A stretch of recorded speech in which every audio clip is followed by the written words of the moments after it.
لا جناح عليكم إن طلقتم النساء ما لم تمسوهن أو تفرضوا لهن فريضة ومتعوهن على الموسع قدره وعلى المقتر قدره متاعا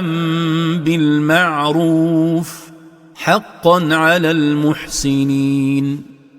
لا إثم عليكم إن طلقتم زوجاتكم اللائي عقدتم عليهن قبل أن تجامعوهن وقبل أن توجبوا مهرا محددا لهن، فإذا طلقتموهن على هذه الحال فلا يجب لهن عليكم مهر، وإنما يجب إعطاؤهن شيئا يتمتعن به ويجبر كسر نفوسهن بحسب الاستطاعة، سواء كان موسعا عليه كثير المال أو مضيقا عليه قليل المال،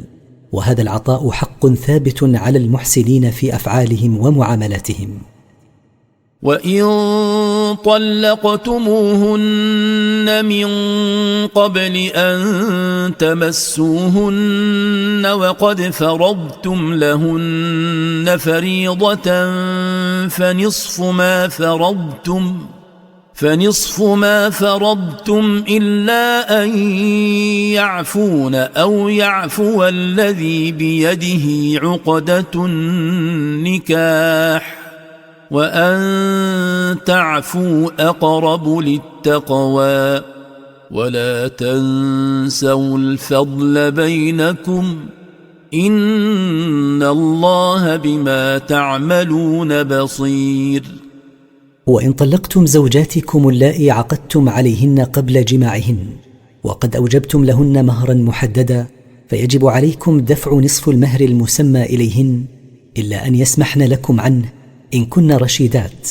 أو يسمح الأزواج أنفسهم ببذل المهر كاملا لهن، وأن تتسامحوا في الحقوق بينكم أقرب إلى خشية الله وطاعته، ولا تتركوا أيها الناس تفضل بعضكم على بعض والمسامحة في الحقوق، فإن الله بما تعملون بصير، فاجتهدوا في بذل المعروف لتنالوا ثواب الله عليه.